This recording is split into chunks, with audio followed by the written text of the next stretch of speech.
In the process, ഇത് ഒരുപാട് mental tortures harassments you have gone through. അതല്ലാതെ financial സൈഡിലും you might have put in money. Did you cross check the balance sheet after that? അതിലേക്ക് ഒരു visibility നമുക്ക് തരുന്നില്ല. കഴിഞ്ഞ ജൂണിൽ എന്ന് വെച്ചാൽ ഏപ്രിലാണ് നമ്മുടെ സിനിമ ഷൂട്ടിംഗ് കഴിഞ്ഞത്. അപ്പോൾ അത് കഴിഞ്ഞിട്ട് പ്രീ പ്രൊഡക്ഷന്റെ കുറെ ബിൽസ് പെൻഡിങ് ആയിരുന്നു, കിട്ടിയിട്ടില്ല. കാരണം പ്രീ പ്രൊഡക്ഷൻ എന്ന് വെച്ചാൽ നമ്മൾ ജാനുവരി തൊട്ട് നമ്മൾ ചെയ്യുന്ന കാര്യമാണ്. ജാനുവരിയിൽ when I had the meeting with chairman and MD, I was told that ഫെബ്രുവരിയിൽ ഷൂട്ട് തുടങ്ങണം. ആൻഡ് വിത്തൗട്ട് പ്രീ പ്രൊഡക്ഷൻ ചുമ്മാ അങ്ങ് പോയി ചെയ്യാൻ പറ്റില്ലല്ലോ. അപ്പം നിങ്ങൾ കയ്യിൽ നിന്ന് ഇട്ടോളൂ എന്ന് പറഞ്ഞു. അപ്പൊ ആ രീതിയിൽ I was not working at that time. So കയ്യിൽ നിന്ന് ഇട്ടു, കാരണം ഇതെന്റെ സിനിമയാണ്. And when I call people to Trivandrum to work with me, ഇത് എന്റെ റെസ്പോൺസിബിലിറ്റിയാണ്. അവരുടെ ഫുഡ് ആൻഡ് അക്കോമഡേഷൻ എന്റെ റെസ്പോൺസിബിലിറ്റിയാണ്. അവരുടെ അടുത്ത് എവിടെയെങ്കിലും പോയി നിൽക്കാൻ എനിക്ക് പറയാൻ പറ്റില്ല. സോ ഐ പുട്ട് ഇറ്റ്, ആ ഒരു റെസ്പോൺസിബിലിറ്റി ഞാൻ തന്നെ എടുത്തത്. ഫെബ്രുവരി ആയപ്പോഴത്തേനും എഗ്രിമെന്റ് ഒന്നും ആയിട്ടില്ല. ഇവര് ഡിലേ ചെയ്ത് അപ്പോഴത്തേക്കും നമുക്ക് വളരെ പ്രഷർ വരുന്നതെന്ന് വെച്ചാൽ ആക്ടേഴ്സിന്റെ ഡേറ്റ്സ് പോകും, ടെക്നീഷ്യൻസിന് അടുത്ത സിനിമകളുണ്ട്. സോ നമ്മളെല്ലാം ഇങ്ങനെ കൂട്ടി വെച്ച സാധനങ്ങളെല്ലാം നമ്മുടെ കയ്യിൽ നിന്ന് പോകുന്ന ഒരു സിറ്റുവേഷൻ. It happens. വേറെ കാരണങ്ങൾ കൊണ്ട് സിനിമയിൽ അത് സ്വാഭാവികമായി സംഭവിക്കുകയും അത് പിന്നീട് മാറ്റിവെച്ച സിനിമകളും ഉണ്ട്. ഒരുപാട് സിനിമകൾ ഡിലേ ആയി പോകുന്നു എന്നൊക്കെ നമ്മൾ പറയല്ലോ. ഡെഫിനറ്റ്ലി ആ പൈസ ഒക്കെ നമ്മൾ തന്നെയാണ് ഇട്ടത്. മാർച്ച് 8-ാം തീയതിയാണ് ഇതിന്റെ സ്വിച്ച് ഓൺ ഉണ്ടായിരുന്നത്, 2022 മാർച്ചില്. 10 കഴിഞ്ഞതിന് ശേഷമാണ് ഫണ്ട് വന്നു തുടങ്ങി എന്ന് പറഞ്ഞത്. 16-ാം തീയതി ഷൂട്ട് തുടങ്ങി. അപ്പം സത്യം പറഞ്ഞാല് ഈ KSFDC സ്പെൻഡ് ചെയ്ത പ്രീ പ്രൊഡക്ഷൻ എന്ന് പറയുന്നത് ഒരു 6 ദിവസം കഷ്ടിയേ ഉണ്ടായിരിക്കുള്ളൂ. ബാക്കിയുള്ള ജാനുവരി തൊട്ടുള്ള എക്സ്പെൻസസ് നോക്കുന്നത് ഞാനാണ്. അപ്പം ഇതിന്റെ ബില്ലുകൾ നമ്മൾ സബ്മിറ്റ് ചെയ്തു. ബില്ലുകൾ പലതും പിന്നെ KSFDCയിലോട്ട് സബ്മിറ്റ് ചെയ്യപ്പെട്ടിട്ടില്ല എന്ന് പറഞ്ഞു. ആ സമയത്താണ് അത് നമുക്കൊരു ലൈൻ പ്രൊഡ്യൂസർ ഉണ്ട്, അദ്ദേഹം ഒരു കാഷ്യർ ഉണ്ട്, അവരൊക്കെയാണ് ഇതിന്റെ ഇൻചാർജ്. അപ്പൊ നമ്മള് I'm not anticipating this kind of ഒരു കാര്യം. കാരണം നമ്മള് ഒരു ജോബ് ചെയ്യണു, അപ്പൊ അവര് അത് ചെയ്തോളും എന്നുള്ള രീതിയിൽ ഞാൻ ഇതിന്റെ എല്ലാത്തിന്റെയും കോപ്പി എടുത്ത് വെച്ചിട്ടുണ്ടായിരുന്നില്ല. ഡെയിലി ഫുഡ് എക്സ്പെൻസ് ഒക്കെ who is going to remember? ഞാൻ രാവിലെ ബ്രേക്ക്ഫാസ്റ്റ് ഓർഡർ ചെയ്തപ്പോ ഇത്രയാണ് പൈസ, nobody is going to remember that. അപ്പം അത് ആ ബില്ലുകളൊന്നും എനിക്ക് ഓർമ്മയില്ലാത്തത്. പക്ഷെ മേജർ ബിൽസ് ഉണ്ട്, ലൈക്ക് ട്രാവൽ, ചില മേജർ കാര്യങ്ങളുണ്ട്. അതൊക്കെ സബ്മിറ്റ് ചെയ്തിട്ടില്ല എന്ന് പറഞ്ഞപ്പോൾ we could understand that this the reason why the money has not come. And there was a money 55,000 എന്തോ ക്രെഡിറ്റ് ചെയ്തായിരുന്നു. ആ 55,000 എന്റെ ടീം മെമ്പേഴ്സിന്റെ ട്രാവൽ ഉൾപ്പെടെയുള്ള കാര്യമാണ്. പക്ഷേ that is not the money that I spend എന്നുള്ളത് എനിക്കറിയാം. ബിക്കോസ് ഞാൻ since I was not working, I was asking my husband and my father. ഓരോ പ്രാവശ്യവും പൈസ തീരുമ്പോഴത്തേനും ഞാൻ അച്ഛൻ്റെ അടുത്തും ഹസ്ബൻഡിന്റെ അടുത്തും ചോദിച്ചിട്ടുണ്ട്. And I know how much I was asking each time. So that was just vanishing. അപ്പൊ ഞാനത് ചോദിച്ചു, like can I see the split? So they said 2 lakhs ആയിരുന്നു പ്രീ പ്രൊഡക്ഷൻ ഇട്ടിരുന്നത്, ദാറ്റ് ഇസ് ഓവർ എന്ന് പറഞ്ഞു. അപ്പൊ ഞാൻ I was really surprised. I asked them can you give me the split up of that? അത് ഞാൻ കഴിഞ്ഞ ജൂണിലാണെന്ന് തോന്നുന്നു മെയിൽ അയച്ചു തന്നെയാണ് ചോദിച്ചത്. പക്ഷെ അത് മെയിൽ അയച്ചതിന് ശേഷം എനിക്ക് ഭയങ്കര റെസിസ്റ്റൻസ് ആണ്. അടുത്ത അപ്രൂവലും അടുത്ത കാര്യങ്ങളും ഇവർ മനഃപൂർവ്വം ഡിലേ ചെയ്യുന്ന പോലെ തോന്നി. പിന്നെ ഞാൻ വിചാരിച്ചു ആ പൈസ അങ്ങ് പോട്ടെ, ലൈക്ക് എനിക്ക് ഓക്കെ ആണ്, ലെറ്റ് ഇറ്റ് ഗോ എന്ന് വിചാരിച്ച് കളഞ്ഞു. പക്ഷെ എന്നിട്ട് ഞാൻ ചെയർമാനോട് തന്നെ ഞാൻ നേരിട്ട് പോയി പറഞ്ഞു, പ്രീ പ്രൊഡക്ഷനിൽ എനിക്ക് ഇത്രയും പൈസ പോയി, and I don't want the same thing to happen to post production. So you have to ensure that the money is properly coming. അപ്പം ഈ പൈസ ആക്ച്വലി ലൈൻ പ്രൊഡ്യൂസറിന്റെ അക്കൗണ്ടിലേക്ക് ഇട്ടിട്ടുണ്ട് എന്നാണ് KSFDC പറഞ്ഞത്. പക്ഷേ ഈ ലൈൻ പ്രൊഡ്യൂസർ ഫോൺ എടുക്കുന്നുണ്ടായിരുന്നില്ല, മെസ്സേജസിന് റിപ്ലൈ ഉണ്ടായിരുന്നില്ല. അപ്പൊ അത്തരത്തിലുള്ള and we are not use to begging for money. Like we cannot keep on calling this person and say cheta idu paisa. I'm not used to that. And when I'm doing a movie, I don't expect me to keep on begging for money. That's not what I'm there for. അപ്പം അത് എനിക്കൊരു financially ഭയങ്കര difficult ഒരു situation തന്നെ ആയിരുന്നു. അപ്പൊ ഇതിന്റെ split എനിക്ക് ഇതുവരെ കാണാൻ പറ്റിയിട്ടില്ല. പ്രീ പ്രൊഡക്ഷൻ്റെ പോലും എനിക്ക് കിട്ടിയിട്ടില്ല. Post I had ആസ്ഡ് can I know how much is the money? And I could അതിനൊന്നും ഒരു മറുപടി ഇല്ല എന്ന് മാത്രമല്ല, അതൊക്കെ it's none of my business എന്നുള്ള രീതിയിലുള്ളൊരു സമീപനമാണ്. And post I had asked like can I know how much was allocated? No, there was absolutely no transparency about it. And fund തീർന്നു, ഫണ്ടില്ല എന്നാ പറയുന്നത്. പക്ഷെ നമ്മള് ഈ ഭൂമിയിൽ ജീവിക്കുന്നവരാണല്ലോ. അപ്പൊ നമുക്ക് ഇതിന്റെ ഒരു എന്താണ് സംഭവിക്കുന്നതെന്നുള്ളതിന്റെ ഒരു ലോജിക്ക് ഉള്ളത് കൊണ്ട് I M definitely sure that എന്റെ മൂവിക്ക് ഈ അലോക്കേറ്റ് ചെയ്ത 1 crore ആയിട്ടില്ല എന്നുള്ളത് എനിക്കറിയാം. It's much less than that, because remunerations വളരെ ലെസ് ആയിരുന്നു. നമ്മൾ ടെക്നിക്കലിയും നമ്മൾ ഓക്കെ അത് ഇന്നത് മതി എന്ന് പറഞ്ഞ് നമ്മൾ അക്കോമഡേറ്റ് ചെയ്തു. ബിക്കോസ് ഇറ്റ്സ് ഓക്കെ, എന്റെ സ്റ്റോറി ടെല്ലിങ്ങിന് ഇത് മതി എന്നുള്ള രീതിയിലാണ്. വലിയൊരു ഭയങ്കരമായ സ്പെസിഫിക്കേഷൻസ് ഒന്നും നമ്മൾ ചോദിച്ചില്ല. ആൻഡ് റെന്റ് ഞാൻ നേരിട്ട് അറിയുന്ന റെന്റാണ്, വാടകയ്ക്ക് എടുത്തിട്ടാണ്, ആ ലൊക്കേഷനിലാണ്. It is not every day shooting budget അല്ല. എവറി ഡേ ഷൂട്ടിങ്ങിന് ഇപ്പം ചില സ്ഥലങ്ങളിൽ 20,000 രൂപ പെർ ഡേ വരുന്ന സ്ഥലങ്ങളുണ്ട്. പക്ഷെ ഇതല്ല. എനിക്ക് I can tell you that like because ഞാൻ തന്നെയാണത് അറേഞ്ച് ചെയ്തത് കൊണ്ട്, because pre production there was no production controllers ഒന്നും അസോസിയേറ്റഡ് അല്ലായിരുന്നു. അപ്പം തൈക്കാടുള്ള ഒരു വീടാണ്, അതും മന്ത്ലി 30,000 ഒരു സ്പേസ് ആയിരുന്നു. And there was another space in Kazhakkoottam, അത് 70,000 ആയിരുന്നു. സോ അതാണ് എനിക്ക് ലൊക്കേഷൻ റെന്റ് എന്ന് പറഞ്ഞ് ടോട്ടലി ഉള്ളത്. ആൻഡ് നമ്മൾ ആരും ഹോട്ടലിലല്ല താമസിച്ചത്. We were all staying in that same flat. ആ ഫ്ലാറ്റിൽ തന്നെ എനിക്ക് തോന്നുന്നു 4 ഡിഫറെന്റ് ഫ്ലാറ്റ്സ് എടുത്തിട്ട് എല്ലാ ഡിപ്പാർട്ട്മെന്റ്സും അവിടെ തന്നെയാണ് താമസിച്ചത്. ഇറ്റ് വാസ് ലൈക്ക് ട്രാൻസ്പോർട്ടേഷന്റെ ആവശ്യമില്ല. ആകെ എനിക്ക് തോന്നുന്നു ഒരു 7 ദിവസം എന്തോ ആണ് ട്രാൻസ്പോർട്ടേഷൻ വേണ്ടി വന്നത് തൈക്കാടോട്ട്, ദാറ്റ് ടു കഴക്കൂട്ടം ടു തൈക്കാൻ. ആൻഡ് അതിനകത്ത് പല ദിവസങ്ങളിലും ഞാൻ എന്റെ വണ്ടിയും അസോസിയേറ്റിന്റെ വണ്ടിയും എടുത്തിട്ടുണ്ട്.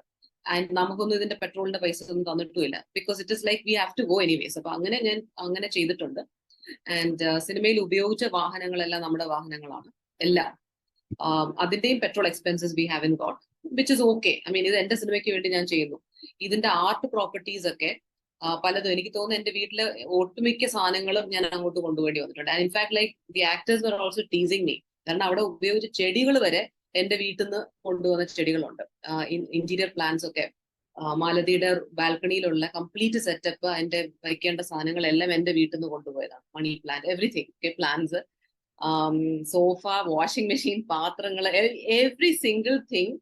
അത് ബഡ്ജറ്റ് തീർന്നു എന്ന് പറഞ്ഞിട്ട് കംപ്ലീറ്റ്ലി എന്റെ വീട്ടിൽ നിന്ന് സോഴ്സ് ചെയ്താണ്. So I know how much എന്താണ് ഇതിന്റെ എക്സ്പെൻസ് എന്നുള്ളത്. If they give me a split I can say which is not, ഞാൻ ഉപയോഗിച്ചിട്ടില്ലാത്ത അല്ലെങ്കിൽ സിനിമ ഉപയോഗിച്ചിട്ടില്ലാത്ത ഏതാണെന്നുള്ളത് എനിക്ക് കൃത്യമായിട്ട് എനിക്ക് അറിയാൻ പറ്റും. പക്ഷെ that they are not giving me. And I have repeatedly asked that. എനിക്ക് അത് പിന്നെ എനിക്ക് ഉള്ള എന്നോടുള്ള സമീപനം മാറുന്നു എന്ന് മനസ്സിലാക്കിയപ്പോൾ ഞാൻ വിചാരിച്ചു it's okay. And let me also say that the people who are coming after me, അവരൊക്കെ ഞാൻ പലരോട് സംസാരിച്ചപ്പോൾ അവരൊക്കെ ലക്ഷക്കണക്കിന് രൂപയുടെ കടം ഓൾറെഡി ആയി. ആൻഡ് അവരൊക്കെ വല്ലാത്തൊരു അവസ്ഥയിലുമാണ്. അപ്പം എല്ലാവരും ഒരു പ്രിവിലേജ് സ്പേസിലല്ല. എല്ലാവർക്കും ഇപ്പം I'm not saying that I'm in a privilege space. I was not working at that time. And I really എന്റെ ജീവിതത്തിൽ ആദ്യമായിട്ട് ഫിനാൻഷ്യൽ ക്രൈസിസ് ഞാൻ മനസ്സിലാക്കുന്നത് ഈ കഴിഞ്ഞ 2022 ഏറ്റവും കൂടുതൽ ലൈക്ക് അക്കൗണ്ട് കംപ്ലീറ്റ്ലി കാലിയായിട്ട് I have no idea like what to do and I don't want to keep on asking for money. ആ ഒരു അവസ്ഥ ഞാൻ ഫേസ് ചെയ്തിട്ടുണ്ട്. ആൻഡ് പക്ഷേ other people who are coming after me, I personally talk to a few of them. And അതിൽ ചിലർക്ക് actually daily വേജസിന് work ചെയ്യുന്നവർ വരെ ഉണ്ട്. അപ്പം ഇങ്ങനെ ഒരു പദ്ധതി ഇംപ്ലിമെന്റ് ചെയ്യുമ്പോൾ so it is not for ഒരു ക്രീമി ലെയറിന് വേണ്ടിയിട്ടല്ല ഇത് ചെയ്യുന്നത്. ഇത് സ്ത്രീ ആണെങ്കിലും പുരുഷനാണെങ്കിലും ഏത് എക്കണോമിക്കൽ സിറ്റുവേഷൻ ആണെങ്കിലും അത് ചെയ്യണം. So when they were demanding that oh you are from a well off background so you can afford it എന്ന് പറയുമ്പോൾ എനിക്ക് അവിടെ ഒരു വിയോജിപ്പുണ്ട്. ബിക്കോസ് അപ്പം he's asking me to keep on asking money to my father and husband. അങ്ങനെ ചെയ്യണമെന്നുണ്ടെങ്കിൽ എനിക്ക് നേരത്തെ സിനിമ ചെയ്തൂടെ? എനിക്കത് എന്റെ കയ്യിൽ നിന്ന് പൈസ ഇട്ട് ചെയ്യണമെങ്കിൽ. അപ്പൊ അതെനിക്ക് അവിടെ ഒരു വിയോജിപ്പുണ്ട്. And people who cannot roll money, അങ്ങനത്തെ ഒരു അവസ്ഥയിലുള്ള ഒരാളാണെങ്കിൽ എന്ത് ചെയ്യും അവര്?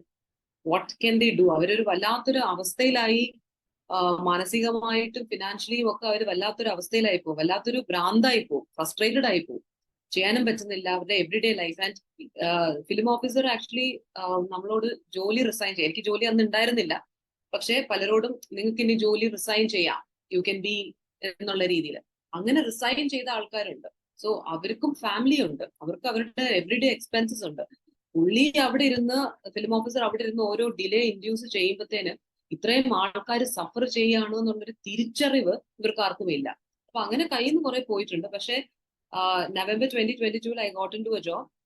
I didn't plan to go back to IT, but I was in that situation where I didn't have any other choice, and I got a good offer. So I joined. ഇപ്പൊ ഞാനൊരു കമ്പനിയിൽ വർക്ക് ചെയ്യാണ്. And that's how ഞാൻ sustain ചെയ്യുന്നത്. ഇപ്പം ഞാൻ നിലനിൽക്കുന്നത് എനിക്കിപ്പം ആ ഒരു ഇൻകം ഉള്ളത് കൊണ്ടാണ്. അപ്പം ഞാൻ and I stopped asking them for any bills and all that long ago. Because നമ്മള് ക്രിയേറ്റീവ് ആയിട്ട് നമ്മളത് ചെയ്യുന്നു, ഇപ്പൊ ഡയറക്റ്റ് ചെയ്യുന്നു, എഴുതുന്നു എന്നൊക്കെ പറയുമ്പോൾ നമ്മള് നമ്മൾ വെറും ഭിക്ഷക്കാരായിട്ട് അവർ കാണാൻ പാടില്ല. അത് റിപ്പീറ്റഡ്ലി ചോദിപ്പിച്ചുകൊണ്ട് അത് വേണ്ട. അപ്പൊ ഞാൻ I told them in that meeting itself I said keep the rest of the money, എനിക്ക് എന്റെ അലൊക്കേഷനിലുള്ളത് നിങ്ങൾ തരണ്ട, പക്ഷെ ബാക്കിയുള്ളവരുടെ കൊടുക്കണം, ക്രൂ മെമ്പേഴ്സിന്റെ കൊടുക്കണം, എന്റെ കാര്യം വിട്ടേക്കും, എനിക്ക് നിങ്ങളുടെ ഇനിയിപ്പം I don't need that money എന്ന് I told. And I'm genuinely I don't want that, let them take it. അത് ഇവർക്കൊരു എന്താ പറയാ, ഞാനൊരു കാണിക്കയായിട്ട് ഞാൻ നൽകിയ ഒരു കാര്യമായിട്ട് ഞാൻ വിചാരിച്ചോളാം. പക്ഷെ ക്രൂ മെമ്പേഴ്സിന്റെ കാര്യം അങ്ങനല്ല. അവരെന്നെ വിശ്വസിച്ചാണ് ഓൺ ബോർഡ് വന്നിട്ടുള്ളത്. അപ്പം അവരുടേത് payments I had to push. ഇപ്പം സൗണ്ടിൻ്റെത് ഇറ്റ് ഗോട്ട് ഡിലേഡ്, സബ് ടൈറ്റിൽസിന്റെ ഇറ്റ് ഗോട്ട് ഡിലേഡ്, എല്ലാത്തിന്റെ എവറി ഡിപ്പാർട്ട്മെന്റ് അവർ ഡിലേ ചെയ്യിപ്പിച്ചുകൊണ്ടേയിരുന്നു. അപ്പം അത് എനിക്ക് വിട്ടുകൊടുക്കാൻ പറ്റില്ലായിരുന്നു. അത് ഫൈനൽ സെറ്റിൽമെന്റ് വരെ ഞാൻ ഫൈറ്റ് ചെയ്തു. And it has been settled. I think മിനിസ്റ്ററിന് പരാതി കൊടുത്തതിന്റെ ശേഷമാണ്, എനിക്ക് തോന്നുന്നു മെയിൽ എന്തോ ആണ് അത് സെറ്റിൽ ചെയ്തത്. ആൻഡ് ഇത് ഡിസംബർ 2022 സെൻസർ ചെയ്ത സിനിമയാണ്. ആ സിനിമയുടെ പേയ്മെന്റിന്റെ കാര്യം ഞാൻ പറയുന്നത് 2023 അത് സെറ്റിൽ ചെയ്തിട്ട്. You are supposed to do the creative part alone, and that's what I think. And of course, a kind of coordination between different, departments. അതായിരിക്കും എക്സ്പെക്ട് ചെയ്യുന്നുണ്ടാവുക ആസ് എ ക്രിയേറ്റീവ് പേഴ്സൺ, അല്ലെങ്കിൽ ഒരു പ്രോജക്ട്, ഒരു ഫിലിം പ്രോജക്ട് എക്സിക്യൂട്ട് ചെയ്യുക as a director. That is what is expected, not into the financial and the day-to-day aspects that അതാകുമ്പോൾ you cannot naturally consider. അതിനെ facilitate ചെയ്യാന്നുള്ളതാണല്ലോ ഈ ഒരു പദ്ധതിയുടെ തന്നെ കാര്യം. അപ്പൊ whenever you say that it's okay, I don't need എന്ന് പറയുമ്പോൾ that's kind of then what's the purpose of having such a department, or അത് അങ്ങനെ ഒരു ക്വസ്റ്റ്യൻ ഉണ്ടല്ലോ. എനിക്കുള്ള one more thing, ഇപ്പോ ഡിലേ ഇൻ പേയ്മെന്റ്സ്, അതുപോലെ ഈ പറഞ്ഞ ഹരാസ്മെന്റിന്റെ സർട്ടൻ പെർസെന്റേജ് ഇതിന്റെ ക്രൂ ടെക്നീഷ്യൻസ്, അപ്പോൾ ക്വാളിറ്റി ഉള്ള ആളുകൾ ഇതിലേക്ക് വരാൻ തടസ്സമാവുമല്ലോ naturally. In the next project they will also feel like actors ആണെങ്കിലും ഓക്കെ. ഇപ്പൊ I heard when you had to accommodate in a space where there was only one bathroom, എന്നൊക്കെ ഉള്ള സിറ്റുവേഷൻ വരുമ്പോൾ naturally actors will also be hesitant, like why should we take the എല്ലാ തലവേദനയും, like how can they also be creative? അപ്പൊ അതൊരു വലിയ വലിയ വലിയ പ്രശ്നമല്ലേ? അതെ, വലിയ പ്രശ്നമാണ്. അത് വളരെ നോർമലൈസ് ചെയ്ത് ഉത്തരവാദിത്വമുള്ളവർ സംസാരിക്കുന്നത് കൊണ്ടാണ് ഞാനത് പറഞ്ഞത്. ബിക്കോസ് ഇത് എന്റെ സിനിമയിൽ മാത്രമുള്ളൊരു കാര്യമാണ് ഈ ടോയ്ലറ്റിന്റെ ഇഷ്യൂ. ബാക്കി ഇപ്പം ശ്രുതിയുടെ സിനിമയാണെങ്കിലും ഒക്കെ അവർക്ക് ദേ ഹാഡ് കാരവാൻ ഉണ്ടായിരുന്നു. അപ്പൊ നമ്മളത് റിക്വസ്റ്റ് ചെയ്തിരുന്നു. ഇപ്പം നമ്മൾ ഫണ്ട് ഇത്രയും വലിയ വിനിയോഗിക്കുന്നുള്ളൂ, അപ്പം ഒരു കാരവാൻ അഫോർഡ് ചെയ്തൂടെ 7 ദിവസത്തേക്ക്. 7 ദിവസം എന്ന് പറയുന്നതും 7 ദിവസം തന്നെയാണല്ലോ. ഇറ്റ്സ് ഓരോ ദിവസവും മാറ്റർ ചെയ്യുന്നുണ്ടല്ലോ, എല്ലാവർക്കും ടോയ്ലറ്റ് നീഡ്സ് ഉണ്ടല്ലോ. അപ്പം അത് അവർ സമ്മതിച്ചിട്ടുണ്ടായിരുന്നില്ല.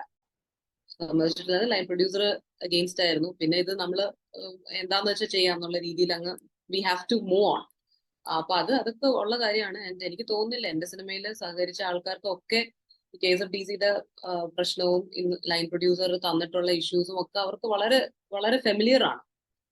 എനിക്ക് തോന്നുന്നില്ല അവർ ഇങ്ങനെ ഒരു സിനിമയിൽ ഇനി വർക്ക് ചെയ്യുന്ന എനിക്ക് തോന്നുന്നില്ല. ഞാൻ ഉൾപ്പെടെയുള്ളവരാ. ഞാൻ ഒരിക്കലും ഇനി KSFDCയുടെ അസോസിയേറ്റ് ചെയ്തിട്ട് ഒരു വർക്കും ഞാൻ ചെയ്യാൻ, എനിക്ക് എത്ര റെമ്യൂണറേഷൻ തരാമെന്ന് പറഞ്ഞാൽ പോലും, it's not that they are going to offer, but how much ever financial benefits ഉണ്ടെങ്കിലും എത്ര വളരെ നല്ല പ്രോജക്റ്റ് ആണെന്ന് പറഞ്ഞാലും KSFDCയുമായിട്ട് അസോസിയേറ്റ് ചെയ്ത് I will not work. And people whom I know who have worked in the project also, I don't think they're going to work because it was a hell of an experience for them. It's a very, very bad experience for them. And regarding the money part, അത് എൻ്റെ ഒരു self റെസ്പെക്റ്റിന്റെ ഭാഗമാണ്. കാരണം എനിക്ക് ഇപ്പൊ അവിടെ ഇരിക്കുന്ന ആൾക്കാർക്ക് ഇതിന്ന് they might not have a second option. പക്ഷെ എനിക്ക് അക്കാഡമിക്കലി ആയിട്ടാണെങ്കിലും എനിക്ക് പ്രൊഫഷണലി ആണെങ്കിലും എനിക്ക് അതിൻ്റെതായിട്ടുള്ള എക്സ്പീരിയൻസ് ഉണ്ട്. ആൻഡ് ഇതൊന്നുമല്ല, എനിക്കൊരു പുതിയ സാധനം പഠിക്കാനാണെങ്കിലും എനിക്ക് അതിനുള്ളൊരു മൈൻഡ് ഉണ്ട്. സോ ഞാൻ I'm not going to ഇവരുടെ ഈ പൈസ കിട്ടിയില്ല എന്ന് വെച്ചിട്ട് ഞാൻ അങ്ങനെ നശിച്ചു പോകാനൊന്നും പോകുന്നില്ല. ആൻഡ് 2012 ഞാൻ when I resigned from Infosys, എനിക്ക് എന്റെ ഇൻവെസ്റ്റ്മെന്റ് ഉണ്ടായിരുന്നു. Because I was living A very careful financially. ഞാൻ വളരെ പ്ലാൻഡ് ആയിട്ടാണ്. ബിക്കോസ് ഇന്നലെ നാളെ എനിക്ക് ഒരു ക്രിയേറ്റീവ് കാര്യം ചെയ്യണം എന്ന് വിചാരിച്ചിട്ട് I have made my finances safe. പക്ഷെ ഇറ്റ് ഇസ് നോട്ട് ദാറ്റ് നമുക്കിപ്പോ ഒരു 500 രൂപയുടെ ആവശ്യം വരുമ്പോൾ നമുക്കൊരു വീട് വിൽക്കാനായിട്ട് പറ്റത്തില്ലല്ലോ. അപ്പം ദാറ്റ് ഇസ് ദെയർ. സോ അതല്ലാണ്ട് ലിപ്പിഫൈ ചെയ്യാനായിട്ടുള്ള ഇത് വരത്തില്ല. പക്ഷെ എനിക്ക് ജീവിതാവസാനം വരെ ഉള്ളത് ഐ എം ഷുവർ, എനിക്ക് അതിനുള്ള ഒരു കോൺഫിഡൻസ് ഉണ്ട്. എനിക്ക് ആരെയും ഇവരെ ചെയ്യുന്ന പോലെ ആരെയും പറ്റിക്കേണ്ട ആവശ്യമില്ല. ഒരു ബാക്ക് ഡോർ വഴി എനിക്കിത് ചെയ്യേണ്ട ആവശ്യമില്ല. എനിക്ക് പഠിപ്പിക്കാൻ പോവാം, എനിക്ക് ഇഷ്ടമുള്ളൊരു കാര്യമാണ്. ഞാൻ പഠിച്ച കാര്യങ്ങൾ ഞാൻ നേരെയാ പഠിച്ചത്, അല്ലാതെ ആരെയും ബോധിപ്പിക്കാൻ വേണ്ടിയല്ല പഠിച്ചത്. And I have other engineering അല്ലാണ്ട് ഞാൻ കുറെ കാര്യങ്ങൾ അല്ലാതെ പഠിച്ചു.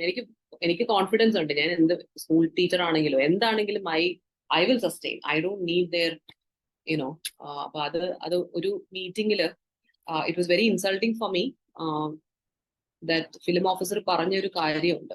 ഫിലിം ഓഫീസർ പറഞ്ഞത്, he said, it was in front of everyone, he said toilet bills വരെ ഞാൻ കൊടുത്തു എന്നാണ്. ഒന്ന്, ഞാൻ പബ്ലിക് ടോയ്ലറ്റ്സിൽ അങ്ങനെ പെയ്ഡ് ടോയ്ലറ്റ്സ് യൂസ് ചെയ്തിട്ടില്ല. So he is just claiming that 2 രൂപയുടെ ടോയ്ലറ്റ് ബില്ല് വരെ സബ്മിറ്റ് ചെയ്തു. അപ്പൊ അത് സബ്മിറ്റ് ചെയ്ത് ആരാന്നുള്ളത് പുള്ളി അന്വേഷിക്കണം, സബ്മിറ്റ് ചെയ്തിട്ടുണ്ടെങ്കിൽ. എന്റെ അറിവില് എന്റെ ടീംമേറ്റ്സ്, എനിക്ക് ഇമ്മീഡിയറ്റ്ലി അറിയുന്ന ആരും ചെയ്യുന്നില്ല. ഇത് കൊടുക്കുന്നത് കാഷ്യർ ആണ്. അപ്പൊ അദ്ദേഹത്തിന്റെ അടുത്ത് ചോദിക്കേണ്ടതായിരുന്നു. പക്ഷെ ആ മീറ്റിംഗിൽ എല്ലാവരുടെയും മുമ്പ് വെച്ച് ഇവര് അട്ടഹസിച്ച ഒരു കാര്യം ഇതാണ്. അത് he said it in a very plain word also. So at that point I was very very particular that I don't need this. I don't need to do this for making my movie. And ഇത് എന്റെ സിനിമയാണ്. നിള എന്ന് പറയുന്നത് ഞാൻ ഇപ്പം ഇവരെല്ലാം വേറൊരാളാണെങ്കിലും ഇതെനിക്ക് ഞാൻ ചെലവാക്കിയത് എനിക്ക് ഇഷ്ടത്തോടെ ചെലവാക്കിയതാ. ഇതിൽ നിന്ന് ഞാനൊരു റവന്യൂ പ്രതീക്ഷിച്ചിട്ടല്ല ഞാൻ അപ്ലൈ ചെയ്തത്. എന്റെ ഒരു സ്വപ്നത്തിന്റെ ഒരു കംപ്ലീഷൻ എന്ന് പറയുന്നില്ല ഞാൻ, അതിന്റെ ഒരു തുടക്കം എന്ന് വേണമെങ്കിൽ പറയാം. അതിന് വേണ്ടിയിട്ടാണ് ഞാൻ ചെയ്തത്. അപ്പൊ എനിക്ക് അതിന്റെ റവന്യൂ ഈ പറയുന്ന ഇതൊന്നും എനിക്ക് ആവശ്യമില്ലാത്ത കാര്യങ്ങളാണ്. പക്ഷെ there is always this question of ഒരാളുമായിട്ട് ഡീൽ ചെയ്യുമ്പോൾ, സ്ത്രീ ആണെങ്കിലും പുരുഷനാണെങ്കിലും, അവരുടെ ഒരു ഇന്റഗ്രിറ്റിയെ മുറിവേൽപ്പിക്കാത്ത തരത്തിലും അവരുടെ ഒരു മാന്യതയുണ്ട്, അതിനെ മുറിവേൽപ്പിക്കാത്ത തരത്തിലും ഈ ആൾക്കാര്, അവിടെ ഇരിക്കുന്ന ഉത്തരവാദിത്തപ്പെട്ടവർ സംസാരിക്കേണ്ടത് അത് ആവശ്യമാണ്. കാരണം അവർക്ക് അവരുടെ വീട്ടിൽ ഇരുന്ന് സംസാരിക്കുന്ന പോലെ ഒരു ഓഫീസില്, ഒരു പ്രൊഫഷണൽ സ്പേസിൽ വന്ന് സംസാരിക്കാൻ പാടില്ല. So that is a problem. And I think അത് കാലക്രമേണ കറക്റ്റ് ചെയ്യപ്പെടുമായിരിക്കും. And what surprises me is, in spite of repeatedly talking about it, in spite of many people already talking to the authorities, these people are safe there. These people, ഇന്നും എനിക്കൊരു കാര്യം ചെയ്യണമെങ്കിൽ ഈ ഞാൻ പറഞ്ഞ ആ വ്യക്തിയുടെ പെർമിഷനോട് കൂടി മാത്രമേ എനിക്ക് ചെയ്യാൻ പറ്റുള്ളൂ. അപ്പോ ഞാനിത് സംസാരിച്ചു, ഞാൻ ഫേസ്ബുക്ക് പോസ്റ്റ് ഇട്ടു, മീഡിയ ഹാസ് റിപ്പോർട്ടഡ് ഇറ്റ് എന്ന ഒരു റീസണില് ഡെഫിനറ്റ്ലി അയാൾ എന്നോട് പ്രതികാരം ചെയ്യുന്നുള്ളത് വളരെ ഒബ്വിയസ് ആണ്. So there is no second choice for me. But I'm just hoping like in another 7 days I can just get out of this. അത് എന്നെ സംബന്ധിച്ചിടത്തോളം ഒരു എന്താ പറയുക, ഒരു സാൽവേഷൻ ആയിരിക്കും. കാരണം what I have been every day fighting, every day for the past 1.5 years, what I have been fighting, അതിനൊരു അവസാനം ഉണ്ടാവും. ആ ഒരു അവസാനത്തിന് വേണ്ടിയിട്ടാണ് if I'm looking forward to that, like let me just be out of this എന്നുള്ളത്. And then I don't have any obligation with KSFDC. I don't need any more of their approvals. So I'm just hoping that happens soon, like August 4th release and cinema avidanna. Then definitely I do have the responsibility after that with respect to the cinema. പക്ഷെ അത് കഴിഞ്ഞ് എനിക്ക് everyday fight, ഞാൻ ശരിക്കും everyday സർവൈവലിന് വേണ്ടിയിട്ടുള്ള ഒരു struggle എനിക്ക് അവസാനിപ്പിക്കാം എന്ന് just looking forward to that. ഇതൊരു പ്രോസസ് ഓറിയന്റഡ് ആയിട്ടുള്ള ഒരു കാര്യമാണെങ്കിൽ you don't have to personally meet maybe 1 or 2 times as part of the process you might have to. അങ്ങനെയാണല്ലോ നമ്മളിപ്പോ കോർപ്പറേറ്റിലൊക്കെ വർക്ക് ചെയ്യുന്ന സമയത്ത് പേഴ്സൺ ഹാസ് ഒരു ഇൻഡിവിജ്വൽ അല്ലല്ലോ അവിടെ. It's like there is a process. ആ പ്രോസസ് അനുസരിച്ച് ഇന്ന കാര്യങ്ങൾ has to kind of a checklist. It has to go through and then finally you deliver. That's a process which we have all been going through in the corporate life. അപ്പൊ ഇതിന് ഘടക വിരുദ്ധമായിട്ടാണ് ഇവിടെ നടക്കുന്ന കാര്യങ്ങൾ വെച്ചിട്ടുണ്ടെങ്കിൽ what I hear from this. അപ്പൊ ഈ ഒരു കോൺട്രാസ്റ്റ് ബിഗിനിങ്ങിലെ ഫീൽ ചെയ്തിട്ടുണ്ടായിരുന്നു ഇന്ന ആളായിട്ട് ഡെഫിനറ്റ്ലി ഉണ്ടായിരുന്നു. ആദ്യം മുതലേ ഇത് ഉണ്ടായിരുന്നു. അതെനിക്ക്, ഞാനും ഈ ചോദ്യം എന്നോട് തന്നെ ചോദിച്ചിട്ടുള്ളതാണ്. കാരണം അവിടുത്തെ ചെയർമാൻ എന്ന് പറയുന്നത് മലയാള സിനിമയിലെ ഒരു ഏറ്റവും പ്രോമിനന്റ് ആയിട്ടുള്ള ഒരു വ്യക്തിയാണ്. ഫിലിം മേക്കർ ആണ്, സിനിമാറ്റോഗ്രാഫർ ആണ്. അദ്ദേഹത്തിന് നമ്മൾ പുതുതായിട്ടൊന്നും പറഞ്ഞു കൊടുക്കേണ്ട ആവശ്യമില്ല. Because he knows in and out of cinema and he knows what each step means. ഇതെനിക്ക് തോന്നുന്നു ഇപ്പം even MD she had no idea. MD ആയിരുന്ന ഇപ്പം നേരത്തെ ഉണ്ടായിരുന്ന MD എന്ന് പറയുന്നത് പുള്ളിക്കാരിക്ക് ഇത് സിനിമയെ കുറിച്ച് ഒരു പിടിയില്ല. ആരാണ് കുഞ്ചാക്കോ ബോബൻ എന്ന് ചോദിച്ചപ്പോൾ probably she might not know. I'm just saying an example because she has told me right from the beginning that she doesn't watch movies. Movie കാണുന്ന ഒരാളല്ല എന്ന് പറഞ്ഞിട്ടുണ്ട്. അവിടെ ഇരിക്കുന്ന പല ആൾക്കാരും സിനിമ കാണാത്ത ആൾക്കാരാണ്. അവിടുത്തെ ഫിനാൻസ് സെക്രട്ടറി ആണെങ്കിലും അവർ സിനിമ കാണുന്ന ഒരാളല്ല, സിനിമയെ ഇഷ്ടപ്പെടുന്ന ഒരാളല്ല, സിനിമയുടെ മേക്കിങ്ങിനെ കുറിച്ച് ഒന്നും അറിയാത്ത ഒരാളാണ്. പക്ഷെ വിച്ച് ഇസ് ഓക്കെ, അറ്റ്ലീസ്റ്റ് അവർ ആ ടേബിളിലുള്ള കാര്യം ചെയ്താൽ മതി. But this is something which I had asked, like why are they doing this എന്നുള്ളതിന് എനിക്കും ഒരു ഉത്തരമില്ല. And the simplest of what I can understand is this is what they are, some people, the I'm എന്റെ മനസ്സിന്ന് വരുന്ന words എന്ന് വെച്ചാൽ it is that pollution in their blood. It is like they are like that, they are designed like that. അവരുടെ make അങ്ങനെയാണ്. അവർക്ക് ഒരിക്കലും empathise ചെയ്യാൻ പറ്റില്ലായിരിക്കാം, അവർക്ക് സിനിമ ടെക്നിക്കൽ ആയിരിക്കാം, അവർക്ക് ഇതിന്റെ ഒരു ഇമോഷണൽ പാർട്ട്, ഒരു മനുഷ്യന്റെ സ്ട്രഗിളിനെ കുറിച്ച് അവർ ബോധവാന്മാരായിരിക്കണം എന്നില്ല. And what surprises me is, പിറവിയിൽ എന്നെ എപ്പോഴും കരയിപ്പിക്കുന്ന ഒരു സീനുണ്ട്. എന്നെ ഒത്തിരി ടച്ച് ചെയ്തിട്ടുള്ള ഒരു സീനാണ്. അതിനകത്ത് ഞാൻ അവന്റെ അച്ഛനല്ലേ എന്ന് പറയുന്ന ഒരു പോർഷൻ. അപ്പൊ I always think, like every time I go through a bad experience and when I get a negative, when nothing happens, I really seriously wonder, like അത് വെറുതെ ഒരു ടെക്നിക്കൽ കാര്യം മാത്രമായിരുന്നോ? രഘുനാഥ് പലേരി സർ എഴുതിയ ഒരു സ്ക്രിപ്റ്റിനെ, ആ വാക്കിനെ ഒട്ടും നെഞ്ചിൽ കൊള്ളാതെ ആയിരിക്കോ ഡയറക്ടർ അത് കൺസീവ് ചെയ്തിട്ടുള്ളതെന്ന് എനിക്ക് അതുവരെ എനിക്ക് തോന്നിയിട്ടുണ്ട്. It might be, I don't no ഇത് ഇങ്ങനെ പറയാൻ എനിക്ക് പാടുണ്ടോ എന്ന് എനിക്കറിയില്ല, പക്ഷെ this is what I told, I was thinking. Because ആ വാക്കുകൾക്ക് അത്രയും പവർ ഉണ്ടായിരുന്നു, ആ സ്ക്രിപ്റ്റിന് അത്രയും പവർ ഉണ്ടായിരുന്നു, ആ സിനിമയ്ക്ക് അത്രയും ബ്യൂട്ടി ഉണ്ടായിരുന്നു, അതിനകത്തുള്ള ഇമോഷണൽ ആസ്പെക്ട്സ് ഉണ്ടായിരുന്നു. അത് മനസ്സിലാവാതെ വെറും ക്യാമറ ആംഗിൾസ് വെച്ച് മാത്രം എടുത്തൊരു സിനിമ മാത്രമായിരുന്നു. മനുഷ്യന്റെ വികാരങ്ങളും മനുഷ്യന്റെ അവസ്ഥകളും മനുഷ്യന്റെ സ്വപ്നങ്ങളും ഒന്നും മനസ്സിലാക്കാൻ പറ്റാത്ത വിധം ഇൻസെൻസിറ്റീവ് ആയിട്ടുള്ള ഒരാളായിരുന്നു എന്നെനിക്ക് തോന്നിയായിരുന്നു. മൾട്ടിപ്പിൾ ടൈംസ് വെൻ ഐ ഓരോ പ്രാവശ്യവും അദ്ദേഹത്തിൽ നിന്നും എനിക്ക് ഒരിക്കലും എന്റെ യുക്തിക്ക് നിരക്കാത്ത തരത്തിലുള്ള, ഒരു മനുഷ്യൻ എന്നുള്ള രീതിയിൽ ഒട്ടും എനിക്ക് യുക്തിക്ക് നിരക്കാത്ത കാര്യങ്ങൾ ഞാൻ റിപ്പീറ്റഡ്ലി കേൾക്കേണ്ടി വരുമ്പോൾ എനിക്ക് തോന്നിയിട്ടുള്ള ഒരു ഇതാണ്. And I'm 100% sure that ഇതിപ്പോ സിനിമ റിലീസ് ചെയ്തപ്പോഴത്തേന് it's not going to be an easy exit for me എന്ന് എനിക്കറിയാം. ബിക്കോസ് എന്തെങ്കിലും അവിടെ തന്നെ നമ്മൾ എന്തെങ്കിലും ഒരു കാര്യം അഭിപ്രായം പറഞ്ഞാൽ പോലും നമുക്ക് നമുക്ക് അതിന്റെ പ്രത്യാഘാതങ്ങൾ ഉണ്ടായിരുന്ന സ്ഥിതിക്ക് ഞാനിത് പുറത്ത് സംസാരിക്കുമ്പോൾ അതിൻ്റെതായിട്ടുള്ള ഇംപ്ലിക്കേഷൻസ് എനിക്ക് ഉണ്ടാവും എനിക്ക് ബോധ്യമുണ്ട് എനിക്ക്. But I have to, because എനിക്ക് എന്റെ കോൺഷ്യൻസിന്റെ മുമ്പിൽ എനിക്കിത് പറയണം എന്നാണ് എനിക്ക് തോന്നിയത്. So that is why I'm talking about it. എത്രത്തോളം ജോബിൽ റെസ്പോൺസിബിൾ ആയാൽ പോലും when someone comes to you for for a requirement which you are supposed to do and you are being repeatedly asked for, okay, what's the status of it എന്ന് പറയുമ്പോൾ അവിടെ ഇത്രയും insensitive and ഇത്രയും അവരവരുടെ പൊസിഷനെ കുറിച്ച് ഇത്രയും സെക്യൂരിറ്റി തോന്നാനും ഉള്ള രീതിയിൽ and I think it only happens in the government sector. എനിക്ക് തോന്നുന്നത് പ്രോബ്ലി ഒരു ബ്രൂട്ടൽ റാഗിങ് ആയിരിക്കാം, ഒരു ഇത്ര മതി എന്നുള്ള രീതിയിലായിരിക്കും, എനിക്കറിയില്ല. പക്ഷെ ഇത് മറ്റാരെങ്കിലും, ഇതിപ്പോ എനിക്ക് ആക്ച്വലി എന്റെ എക്സ്പീരിയൻസ് മാത്രമേ പറയാൻ പറ്റുള്ളൂ. So that somebody else won't go through that. ഇപ്പൊ മിനി ചേച്ചി ഓൾറെഡി അതിനെക്കുറിച്ച് സംസാരിച്ച കാരണം ചില ചെറിയ വ്യത്യാസങ്ങളെങ്കിലും അതിനകത്ത് വരുത്തിയിട്ടുണ്ട്.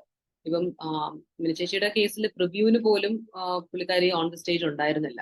ഷി വാസ് കാണികളുടെ കൂടെ ഇരുന്നാണ് പ്രിവ്യൂവിന് കണ്ടത്. അപ്പൊ അതിൽ നിന്നൊരു വ്യത്യാസം ഉണ്ടായിരുന്നു. നമ്മുടെ വർഷം വന്നപ്പോഴത്തേന് അത് മിനി ചേച്ചി അത് എടുത്ത് പറഞ്ഞത് കൊണ്ടായിരിക്കാം അതിനൊരു ഇത് വന്നു. പക്ഷെ അത് ഇറ്റ് വാസ് നോട്ട് ഈസി.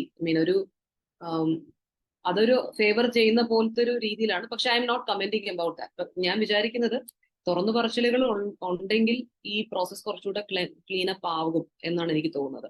അല്ലാതെ കണ്ടസ്റ്റൻസിന്റെ അടുത്ത് ഭീഷണിപ്പെടുത്തി ബ്ലാക്ക്മെയിൽ ചെയ്ത കേസസ് ഉണ്ട്. KSFDC പോലുള്ള ഒരു ബോഡി, ഇത്രയും റെസ്പോൺസിബിൾ ആയിട്ടുള്ള ഓഫീസിൽ ഇരിക്കുന്ന ആൾക്കാര്, ദേ ഹാവ് ബ്ലാക്ക്മെയിൽ പീപ്പിൾ. ചില ആൾക്കാരെ ബ്ലാക്ക്മെയിൽ ചെയ്യുന്നുണ്ട്. നിങ്ങളിത് പുറത്ത് പറയുകയാണെങ്കിൽ നമ്മൾ ഇത് ചെയ്യും, ഈ ഒരു ആക്ഷൻ എടുക്കും എന്നുള്ളത് പറഞ്ഞ് സൈലൻസ് ചെയ്യിപ്പിച്ച ആൾക്കാരുണ്ട്. അപ്പം അതൊരു ശരിയായൊരു നടപടിയായിട്ട് എനിക്ക് തോന്നുന്നില്ല. അപ്പം നമ്മുടെ മുമ്പിൽ കാണുന്ന ഒരു ഇൻജസ്റ്റിസിനോട് നമ്മൾ ഒട്ടും പ്രതികരിക്കാതെ ഇരുന്ന വേറൊരു വലിയൊരു പ്രശ്നത്തിലേക്ക്, ഇപ്പം KSFDC ചെയർമാൻ ആണ് ഇപ്പോൾ പുതിയ ഗവൺമെന്റിലെ സിനിമാ നയം രൂപീകരിക്കാനായി തിരഞ്ഞെടുക്കപ്പെട്ടിട്ടുള്ള ആള്. എനിക്ക് എന്താ പറയാ, നമ്മൾ കണ്ട ഒരു വ്യക്തിയാണ്. എനിക്ക് ഡയറക്റ്റ് എക്സ്പീരിയൻസ് ഉള്ളത് കൊണ്ട് എനിക്കറിയാം അത് എത്രത്തോളം മോശമായിട്ടുള്ള ഒരു കാര്യമാണ് എന്നുള്ളത്. കാരണം അത്തരത്തിലുള്ള ഒരാൾക്ക് എങ്ങനെയാണ് ഒരു ട്രാൻസ്പെറന്റ് ആയിട്ടുള്ള, ഇല്ലെങ്കിൽ ആൾക്കാർക്ക് ഫേവറബിൾ ആയിട്ടുള്ള ഒരു നയം രൂപീകരിക്കാനായിട്ട് ചെയ്യാൻ പറ്റുമെന്ന് എനിക്ക് തോന്നുന്നില്ല. പറയുന്ന കാര്യങ്ങളും പ്രവർത്തിക്കുന്ന കാര്യങ്ങളും രണ്ടും രണ്ടായിട്ട് തന്നെയാണ് എൻ്റെ ഈ ജേർണിയിൽ എനിക്ക് മനസ്സിലാക്കിയിട്ടുള്ളത്. നമുക്ക് ഏറ്റവും കൂടുതൽ നമ്മളടുത്ത് സ്ത്രീ വിരുദ്ധമായിട്ടും മനുഷ്യത്വ വിരുദ്ധമായിട്ടും സംസാരിച്ചിട്ടുള്ള വ്യക്തികൾക്ക് ഒരു ബോഡിയുടെ ഹെഡിലിരുന്നിട്ട് യുനോ ഇതുവരെ കുറെ പ്രശ്നങ്ങൾ ഉണ്ടായിരുന്നത് കൊണ്ടാണല്ലോ ഒരു സിനിമാ നയം രൂപീകരിക്കപ്പെടേണ്ട ഒരു ആവശ്യം വരുന്നത്. ആ പ്രശ്നങ്ങൾ സോൾവ് ചെയ്യപ്പെടും എന്നുള്ളൊരു വിശ്വാസം എനിക്കില്ല. ഇദ്ദേഹത്തെ പോലുള്ള ആൾക്കാരാണ് അവിടെ ഇരിക്കുന്നതെങ്കിൽ. പക്ഷെ ഇത് ഞാൻ പറഞ്ഞതുകൊണ്ട് അല്ലെങ്കിൽ 10 പേര് പറഞ്ഞതുകൊണ്ട് ഇവിടെ ഒന്നും ചേഞ്ച് ചെയ്യാൻ പോകുന്നില്ല എന്നറിയാം. പക്ഷെ എന്റെ മനസാക്ഷിയുടെ മുമ്പേ ഞാനിത് പറഞ്ഞില്ലെങ്കിൽ it will be A problem for me. So ഇതിവിടെ ഒരു രേഖപ്പെടുത്തൽ പോലെ ഞാൻ ഇവിടെ പറയുകയാണ്. നില എന്ന സിനിമ റിലീസ് ചെയ്യുന്ന കോണ്ടെക്സ്റ്റിൽ മാത്രമേ എനിക്ക് ഈ ശബ്ദം ഉണ്ടാവുള്ളൂ. അത് കഴിഞ്ഞ് കുറെ കാലം കഴിഞ്ഞിട്ട് ഇങ്ങനെ ഒരു സിനിമ ഉണ്ടായിരുന്നു എന്ന് പറഞ്ഞിട്ട് എനിക്ക് പറയേണ്ട കാര്യമല്ല. സോ ഇതിവിടെ ഒരു രേഖപ്പെടുത്തലാണ്. എനിക്ക് ശേഷം വരുന്ന ആൾക്കാര് ഞാൻ നിർത്തിയെടുത്തുനിന്ന് പിന്നെയും തുടരുമായിരിക്കാം. Because if the same thing continues. പക്ഷെ ഇറ്റ് ഇസ് മൈ റെസ്പോൺസിബിലിറ്റി. എൻ്റെ ഒരു ധാർമ്മികമായിട്ടുള്ള ഒരു ഉത്തരവാദിത്വമാണ് ഫിയർലെസ് ആയിട്ട് ഇത് പറയുക എന്നുള്ളത്. Somebody has to say that and that's why I'm doing. Mini, I contacted മിനീത്ത് ബിക്കോസ് ഡിവോഴ്സിന്റെ സമയത്ത് ഞാൻ മിനിയായിട്ട് സംസാരിച്ചിട്ടുണ്ടായിരുന്നു റിലീസിന്റെ സമയത്ത്. So and she's also acting in your film. ഞാൻ ആ ക്യാരക്ടറിനെ കുറിച്ചൊന്ന് പറയണേ. പക്ഷെ അറ്റ് ദ സെയിം ടൈം ഇതുമായിട്ട് ബന്ധപ്പെട്ട് പറയുമ്പോൾ മിനിയെ പോലെ ഈ ഓൾമോസ്റ്റ് ഈ ഒരു വഴി കൂടെ സഞ്ചരിച്ചിട്ടുള്ള ഒരാള് കൂടെയുണ്ട്. Apu might have edited a lot of such films. KSFDC അല്ലെങ്കിൽ അങ്ങനെയുള്ള ബോഡീസിന്റെ ഹെൽപ്പോടുകൂടി വന്നിട്ടുള്ള ഫിലിംസിലൊക്കെ but many such films he has gone through. അപ്പോൾ ഇവരുടെയൊക്കെ ഇന്ററാക്ഷൻസിൽ ഡിഡ് യു ഗെറ്റ് എനി ഒരു സൂചന എന്തെങ്കിലും ഉണ്ടോ? അതായത് സൂചന of course Mini has talked about this, അതായത് ഇത്തരം കാര്യങ്ങളിൽ കൂടെ ഒക്കെയാണ് നമുക്ക് സഞ്ചരിക്കേണ്ടത് എന്നുള്ള. അവര് ചെയ്ത സിനിമകളിൽ എനിക്ക് തോന്നുന്നു ഏറ്റവും മോശം എക്സ്പീരിയൻസ് ഇത് തന്നെ ആയിരിക്കുന്നത്. This gets A golden cup for that. So കാരണം ഇവര് എനിക്കറിയാലോ, വേറെയും എൻ്റെ ഇപ്പം ക്യാമറമാൻ ആണെങ്കിലും പറഞ്ഞ പോലെ എഡിറ്റേഴ്സ് ആണെങ്കിലും they have seen a lot of very bad experiences in cinema. പക്ഷെ ഇത്തരത്തിലുള്ള മനഃപൂർവ്വമായിട്ടുള്ള ഇപ്പം even there are very senior people who have worked in the movie, അവരൊക്കെ അറിയാം ഇത്. പിന്നെ നമ്മളൊരു ഗവൺമെന്റ് പ്രൊഡക്ഷൻ എന്ന് പറയുമ്പോൾ അവർക്ക് കുറച്ചുകൂടി റെസ്പോൺസിബിലിറ്റി ഇല്ലേ. ഇപ്പൊ ഒരു പ്രൈവറ്റ് പ്രൊഡ്യൂസർ എന്ന് പറഞ്ഞിട്ട് നമുക്ക് അറിയാത്ത ഒരാൾ വന്ന് ചെയ്യുന്ന കാര്യങ്ങളും അവരുടെ ഫണ്ടിന്റേതായിട്ടുള്ള പ്രശ്നങ്ങളും. ഇത് ഫണ്ടിന്റെ പ്രശ്നങ്ങളില്ല, ഫണ്ട് ഓൾറെഡി ട്രാൻസ്ഫേർഡ് ആണ്. പിന്നെ ഇത് ബോധപൂർവമായിട്ടുള്ള ഒരു എന്താ പറയാ, ദുർഗുണ പാഠശാലയിൽ കൊണ്ടിടുന്ന പോലെ നിങ്ങൾ കുറച്ചിത് പഠിക്കേ, നിങ്ങൾ വിഷമിക്കേ എന്ന് പറഞ്ഞ് ബോധപൂർവമായിട്ടുള്ള ഇടപെടലാണ് പ്രശ്നമായിട്ടുള്ളത്. പ്രൈവറ്റ് പ്രൊഡ്യൂസേഴ്സിന്റെ കാര്യത്തിൽ they might be having financial issues which can be to an extent നമുക്ക് മനസ്സിലാക്കാൻ പറ്റുന്ന കുറച്ച് കാര്യങ്ങളുണ്ട്. അത് പലതരത്തിലുള്ള അനുഭവങ്ങൾ ഞാൻ കേട്ടിട്ടുണ്ട്. That is normal. പക്ഷെ നമ്മളൊരു സിനിമ, ഗവൺമെന്റ് പ്രൊഡക്ഷനിൽ ഇത് എന്തുകൊണ്ടാണ് വനിതാ സിനിമ, സ്ത്രീ ശാക്തീകരണം എന്നുള്ള ഒരു ടാഗ് ലൈനോട് കൂടി വരുന്ന ഒരു സിനിമയിൽ ഇത്തരത്തിലുള്ള കാര്യങ്ങൾ വരുന്നതിലാണ് അത് പറയപ്പെടേണ്ട ഒരു കാര്യമാണ്. അല്ലാതെ എനിക്കറിയുന്ന ഒരുപാട് വേറെ ഇഷ്യൂസ് ഉണ്ട്. അപ്പൊ അതൊക്കെ സിനിമയുടെ ഭാഗമായിട്ടുള്ള ഇഷ്യൂസ്. അത് പലരും ടാക്കിൾ ചെയ്യാൻ ശ്രമിക്കുന്ന കുറെ ഇഷ്യൂസ് ഉണ്ട്. പക്ഷെ ഇതിവിടെ സ്ത്രീ ശാക്തീകരണം എന്നൊരു വാക്ക് നമ്മൾ അവിടെ ആവർത്തിച്ച് ഉപയോഗിച്ചിട്ട് പരിപൂർണമായ സ്ത്രീ വിരുദ്ധത കാണിക്കുമ്പോൾ അവിടെ നമ്മൾക്ക് എങ്ങനെയാണ് മിണ്ടാതിരിക്കാൻ പറ്റുക? We cannot just ignore that. So that is the reason why Mini IG also spoke about it. And Mini IGയുടെ കാര്യം പറയുമ്പോൾ തിയേറ്റർ എക്സ്പീരിയൻസ് എന്ന് പറഞ്ഞാൽ ഷീസ് എ വെരി റിഫൈൻഡ് ആയിട്ടുള്ള ഒരു ആർട്ടിസ്റ്റ് ആണ്. തിയേറ്റർ ബാക്ക്ഗ്രൗണ്ട് ഉണ്ട്. ഡയറക്ഷനിലാണെങ്കിലും അഭിനയത്തിലാണെങ്കിലും ഈ കല എന്നുള്ളതിന്റെ ആ ഒരു പ്രോപ്പർ സെൻസിൽ പുള്ളിക്കാരി ഉൾക്കൊള്ളുന്നതാണ്. അല്ലാതെ ഇവരൊക്കെ പറയുന്ന പോലെ ഈ ഒരു പദ്ധതിയിലൂടെ വന്നതുകൊണ്ട് മാത്രം ഒരു ആർട്ടിസ്റ്റ് ആയ ഒരാളൊന്നും അല്ല. നമുക്കിത് എല്ലാവർക്കും there is a long journey for each one of us. So Mini IGയുടെ കാര്യത്തിൽ ആക്ച്വലി എനിക്ക് ആ ക്യാരക്ടറിന് ഞാൻ അന്ന് ചേച്ചിനെ കണ്ടിട്ടൊന്നും ഉണ്ടായിരുന്നില്ല, മിനി ചേച്ചിയെ കണ്ടിട്ടൊന്നും ഇല്ലായിരുന്നു. അപ്പൊ എനിക്ക് ഇതിനകത്ത് ഒരു ക്യാരക്ടർ ഉണ്ട്, ഒരു പെർട്ടിക്കുലർ ക്യാരക്ടർ. ആ ക്യാരക്ടറിന് വേണ്ട കുറച്ച് മിസ്റ്ററി ഉണ്ട്, ഒരു ഒന്നും വിട്ടു പറയാത്തൊരു മുഖം എന്നുള്ള രീതിയിൽ. അപ്പൊ ഞാൻ എപ്പോഴും ഒരിക്കൽ ചേച്ചിനെ മീറ്റ് ചെയ്ത സമയത്ത് ആ ഒരു സംഭവം പുള്ളിക്കാരിക്ക് നന്നായിട്ടുണ്ടായിരുന്നു. And that is a reason. അപ്പൊ എനിക്ക് ആക്ച്വലി അറിയില്ലായിരുന്നു പുള്ളിക്കാരി ത്രൂ ഔട്ട് ആക്ട് ചെയ്യുന്ന ഒരാളാണെന്നൊന്നും എനിക്ക് അറിയില്ലായിരുന്നു. അപ്പൊ ഞാൻ പറഞ്ഞു can you B this character എന്ന് പറഞ്ഞ് ക്യാരക്ടർ ബ്രീഫ് ചെയ്തു. പക്ഷെ എന്നിട്ട് എനിക്ക് ആക്ച്വലി സെറ്റിൽ എല്ലാവരും പറഞ്ഞത് ഭയങ്കര പെർഫെക്റ്റ് കാസ്റ്റിംഗ് ആണെന്നാണ്. കാരണം പുള്ളിക്കാരി വളരെ വളരെ നൈസാണ്. എന്ന് വെച്ചാൽ എന്താ പറയാ, ആ കഥാപാത്രത്തിനെ അത്രയും ഉൾക്കൊണ്ടുകൊണ്ട്. അപ്പൊ വിനീത് സർ എപ്പോഴും പറഞ്ഞ് ചിരിക്കുന്ന ഒരു ഇൻട്രൊഡക്ഷൻ സീൻ ഉണ്ട് പുള്ളിക്കാരിയുടെ. അപ്പൊ how she does her face, വളരെ വളരെ ബാലൻസ്ഡ് ചെയ്ത് പുള്ളിക്കാരി അത് ചെയ്തിട്ടുണ്ട്. ആൻഡ് ഇൻഫാക്ട് ലൈക്ക് ആലപ്പുഴ സ്ക്രീനിങ്ങിലും ഓഡിയൻസിൽ നിന്ന് വന്ന കുറച്ച് കുറച്ച് കമന്റ്സും ഈ കഥാപാത്രത്തെ കുറിച്ചാണ്. വളരെ നന്നായിട്ട് ചെയ്തു എന്നും അത് അങ്ങനെ ഒരു പെർട്ടിക്കുലർ ഒരു ഫ്ലേവർ ഉണ്ട് ആ ക്യാരക്ടർ. അത് വളരെ രസമായിരുന്നു. As a person also she's very good to work with. ഭയങ്കര രസമാണ്, നമുക്ക് വർക്ക് ചെയ്യാൻ വളരെ ഇഷ്ടപ്പെട്ട ഒരു ആളാണ്. വെരി നമ്മൾ ഒരേ ബോട്ടിൽ സഞ്ചരിക്കുന്നതുകൊണ്ട് നമുക്ക് കുറച്ചുകൂടെ ഒരു അണ്ടർസ്റ്റാൻഡിങ് ആൻഡ് എംപത്തി, മ്യൂച്വൽ എംപത്തി ഉണ്ട്. പക്ഷെ അതല്ലാതെ as an actor also it was very very nice working with Har. Very jovial ആണ്. In spite of all that she has gone through, she still has that positive ഒരു vibe ഉണ്ട്. That is really rare to see in people. So I really like associating with her, traveling with her, and I really like that. So what is coming up next? അറിയില്ല, ചെയ്യണം എന്നൊരു ആഗ്രഹമുണ്ട്. ഇപ്പം I am trying from my side. ഞാൻ ശ്രമിക്കുന്നുണ്ട്, കഥ പറയാനും ഒക്കെ ശ്രമിക്കുന്നുണ്ട്. പിന്നെ ചില സമയങ്ങളിൽ ഇത് ഈ KSFDC തരുന്ന പ്രഷേഴ്സും ഒക്കെ വളരെ കൂടുതലായി എനിക്ക് തീരെ എന്താ പറയാ, ഒരു വല്ലാത്തൊരു അവസ്ഥ ഉണ്ടായിരുന്ന സമയത്ത് ഞാൻ വിചാരിക്കുന്നത് പ്രോബ്ലി ഐ ഷുഡന്റ് എന്ന് വിചാരിക്കുന്ന അടുത്ത നിമിഷം എവിടുന്നോ ഒരു കടല് പോലും നമ്മുടെ ഉള്ളിൽ ഒരു സ്വപ്നമുണ്ട്. ആ സ്വപ്നം അതിങ്ങനെ സ്ഥിരമായിട്ടും നമ്മുടെ എല്ലാ നെഗറ്റിവിറ്റിയെയും എടുത്തുകൊണ്ട് അങ്ങ് പോകും. എന്തെങ്കിലും ചെയ്യാൻ പറ്റും എന്ന് തന്നെയാണ് വിചാരിക്കുന്നത്. ട്രൈ ചെയ്യുന്നുണ്ട്. ഈ ബഡ്ജറ്റ് എന്ന് പറയുന്നത് ഒരു ലിമിറ്റേഷൻ അല്ല. ഇപ്പൊ ഞാൻ ആക്ച്വലി ഒരു വലിയൊരു ബഡ്ജറ്റ് അല്ല എന്നെ സംബന്ധിച്ചിടത്തോളം ഒരു റെസ്ട്രിക്ഷൻ എന്നുള്ളത്. എനിക്ക് ആ പ്രോപ്പർ ആയിട്ടുള്ള meeting the right people the right time എന്നുള്ളതുണ്ടല്ലോ. ഇപ്പൊ നിളയിൽ എനിക്ക് കാസ്റ്റിംഗ് വളരെ ഹാപ്പിയാണ്. ഇവരല്ലാതെ വേറൊരാളെ ഇപ്പൊ എനിക്ക് ആലോചിക്കാൻ പറ്റുന്നില്ല, ഇൻക്ലൂഡിങ് മിനി ചേച്ചി. അതുപോലെ ആൾക്കാരിലേക്ക് എത്തപ്പെടുക എന്നുള്ള ഒരു കാര്യമുണ്ട്. അപ്പം അത് ഞാൻ എപ്പോഴും വിശ്വസിക്കുന്നത് നമ്മുടെ ഇന്റൻഷൻസ് ട്രൂ ആണെങ്കിൽ, നമ്മുടെ എഫേർട്സ് ട്രൂ ആണെങ്കിൽ അത് യൂണിവേഴ്സ് ഇസ് ഓൾവേസ് ലിസണിങ് എന്ന് പറയും. അപ്പം അവിടെ എനിക്കൊരു സത്യസന്ധത ഉണ്ട് എന്ന് എനിക്ക് ഉറപ്പാണ്. And even my teammates were associating with me, how they supported the work. അതിലൊരു സത്യസന്ധതയുണ്ട്. More than all these issues that were around them, all the financial problems that were going on, they still stood with me because ആ art ഫോമിനോടുള്ള ഒരു സ്നേഹം കൊണ്ടാണ്. അപ്പൊ അതും എനിക്ക് സിനിമയിൽ നിന്ന് കിട്ടിയ ഒരു വലിയൊരു ബ്ലെസ്സിങ് ആണ്. ഒരുപാട് ഒരേപോലത്തെ മനസ്സുള്ള ആൾക്കാരെ കാണാൻ പറ്റി. ഇപ്പൊ ഞാൻ വളരെ ഇമോഷണൽ ആയിട്ടുള്ള ഒരാളാണ്, സെൻസിറ്റീവ് ആണ്. ഇപ്പൊ ഞാൻ എഞ്ചിനീയറിംഗിനാണെങ്കിലും സ്കൂളിലായിരുന്നാലും ഈവൻ വർക്ക് സ്പേസിലാണെങ്കിലും ഞാൻ അവിടെ ഒരു ലെയർ എനിക്ക് എന്നെ മറയ്ക്കണം. Because people who I work with every day, they are not very emotional people, they are not very sensitive. അപ്പൊ എന്റെ സെൻസിറ്റിവിറ്റിയെ ഞാൻ ഹൈഡ് ചെയ്തിട്ട് തന്നെ എനിക്ക് അവിടെ നിൽക്കാൻ പറ്റുള്ളൂ. ആൻഡ് അത് ബോധപൂർവമുള്ള ഒരു ഹൈഡിങ് ഉണ്ട് നമുക്ക്. പക്ഷെ അല്ലാതെ ഇപ്പോ വെൻ ഐ സ്റ്റാർട്ടഡ് വർക്കിംഗ്, നിളയില് ഞാൻ അസോസിയേറ്റ് ചെയ്ത എല്ലാവരും അവരിൽ ആ ഒരു സെൻസിറ്റിവിറ്റി ഉണ്ട്. നമ്മൾ ഇഷ്ടപ്പെടുന്ന പാട്ടുകളിൽ ഒരു സമാനതയുണ്ട്.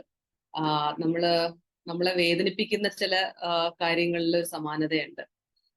നമ്മളെല്ലാവരും നമ്മുടെ പ്രൈവറ്റ് സ്പേസിലാണെങ്കിലും നമ്മൾ കരയുന്ന ആൾക്കാരാണ്, കരച്ചിലുള്ള ആൾക്കാരാണ്. എന്ന് വെച്ചാൽ not to an extent probably, പക്ഷെ എന്നാലും കണ്ണുനീരുള്ള ആൾക്കാരാണ്. ആ കണ്ണുനീരിനെ ഡിനൈ ചെയ്യാത്തവരാണ്. അപ്പൊ അവർ സെൻസിറ്റിവിറ്റി ഉള്ള ആൾക്കാരുമായിട്ട് വർക്ക് ചെയ്യാൻ, അതില് ഫിനാൻഷ്യൽ ഡിഫിക്കൽട്ടീസ് ഉള്ളപ്പോ പോലും അതൊരു വല്ലാത്തൊരു സ്ട്രെങ്ത് ആയിരുന്നു അവരൊക്കെ കൂടെ ഉള്ളത്. നമ്മുടെ പോക്കറ്റ്സ് കാലിയായിരിക്കും, അക്കൗണ്ട് കാലിയായിരിക്കും, പക്ഷെ അവിടെ ഒരു വലിയൊരു സന്തോഷം ഉണ്ടായിരുന്നു.